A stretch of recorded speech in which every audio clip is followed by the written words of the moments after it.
This week, Tiger Woods announced that he was extending his contract with Bridgestone to use their golf balls for the foreseeable future. But why does the greatest golfer of all time choose to use this golf ball, the Bridgestone Tour BX? Most would consider the Titleist Pro V1 the best golf ball range in the world. So why isn't Tiger using that golf ball? Today, I'm going to put those two balls head to head to find out why. And at the same time, figure out why the Bridgestone Tour BX is so much cheaper than the Titleist Pro V1. Let's get into it.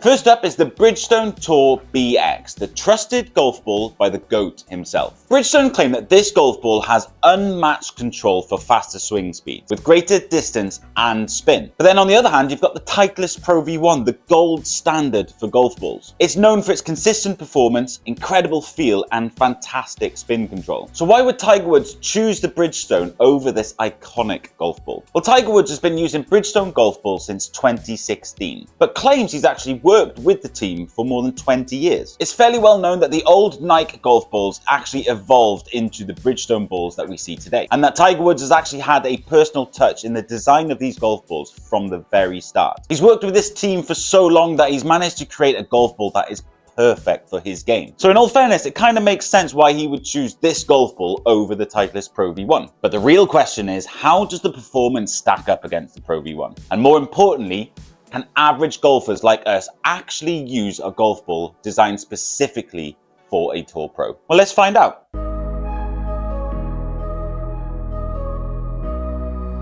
To answer those questions, I'm going to put these golf balls through their paces here in the simulator. I want to test these golf balls with a range of golf clubs from the bag to get a full picture of their performance. So I'm going to hit 25 shots with each golf ball with a 60-degree wedge, a pitching wedge, 7-iron and a driver. That should give me enough information to be able to tell these balls apart and see where they are different. And don't worry, I'm not going to bore you with every single shot, so here's a little montage with some slow-mos in.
Right then, results are in. And do you know what? This is a test of two golf balls that are titans of the golf game. And these results basically tell that story. If you've seen my golf ball tests in the past, you know I like to use club head speed as a controlling factor. By keeping the club head speed the same for both balls, I'm then able to compare those golf balls like for like. I'm going to start with the lob wedge results, and I was swinging the lob wedge at 50 miles an hour. This is basically a pitch shot for me, which is an area of the game where you need a lot of control. So although we're not swinging it that fast, this is a very important start to the test. I'm going to put all the results on screen for you now. Feel free to pause at your own leisure and mull these over yourself. But straight away, there's a few differences between these golf balls. The Bridgestone is carrying a couple of yards further, flying a couple of miles an hour quicker, and landing a little bit steeper. The only similarity between the two balls is the spin numbers. But based off these results, you could argue that the Bridgestone is the better golf ball. It's flying further and it's stopping quicker, which means it's got that little bit of extra control. Let's move on to the pitch and wedge results. For the pitch and wedge, the average club head speed was 77 miles an hour. Again, here are all of the results. Feel free to pause and look over them yourself. And we've got a pretty similar sort of result. The Bridgestone is carrying further and flying faster. It's a little bit tighter than it was with the lob wedge, but the story remains. It's tight again, but I'd give the edge to the Bridgestone. At the end of the day, for us average golfers, we want to be able to fly the ball as far as we can. And as long as we're not compromising too much with the stopping power, distance is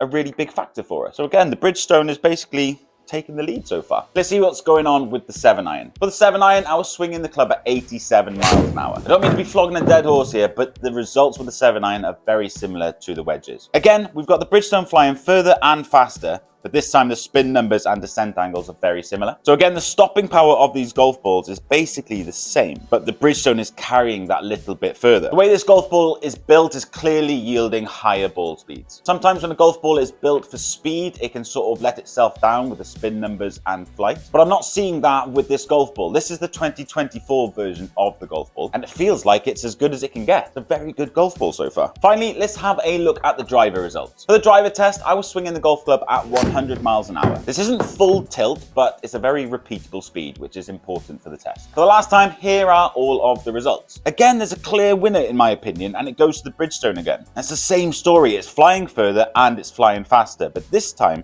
there are a couple of differences to note. The Bridgestone for me was spinning a lot less than I would have expected, which meant that it wasn't flying as high. The lower descent angle means that it'll roll out further than the Pro V1 as well. So essentially we're getting more distance with the Bridgestone over the Pro V1. More control with wedges, longer off the tee. That's exactly what every golf ball aspires to be. I have put a new driver in the bag this week, which might explain why I'm seeing lower spin numbers and lower ball flight, but the fact remains, the Bridgestone comes out on top again. So based on what we've seen so far, it's clear why Tiger Woods chooses to use the Bridgestone golf ball. The ball seems to be built for speed, which was obvious through all of my results. The ball speed was faster with every single club I used. And you don't see that very often when you're comparing balls against the Pro V1. Which begs the question, if the numbers are so good with the Bridgestone golf ball, why aren't more pros using it?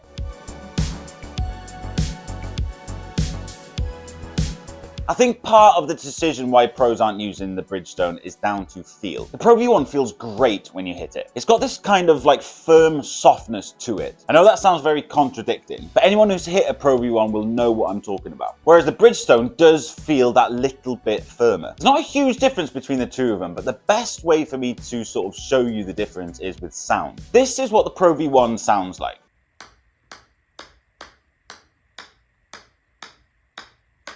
And this is what the Bridgestone sounds like.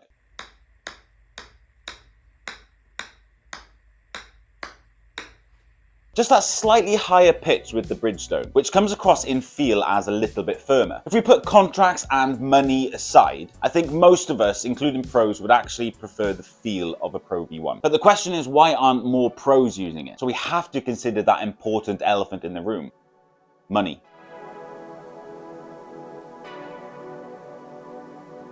Bridgestone actually have a very small tour team compared to other golf ball manufacturers. Perhaps the funding for a team was all blown on the budget with Tiger Woods, but I actually think there's more to it than that. These golf balls are actually cheaper than the Pro V1 by some margin. I picked a dozen of these golf balls up for £38 from Amazon. If you want to give these golf balls a go, there's a link in the description. You can see exactly where I bought them from Amazon. £38. Bargain. But that's basically a borderline budget golf ball, with Tiger's name and face plastered all over the box and even on the golf ball itself. You'd forgive Bridgestone for actually pricing these golf balls higher than a Pro V1. If you were going to buy a golf ball with Tiger Woods' name on it, I don't really think you're thinking about the price. I'm starting to think that the money that they don't spend on a tour team is actually being passed down to us, the consumer. This golf ball is an absolute bargain for £38.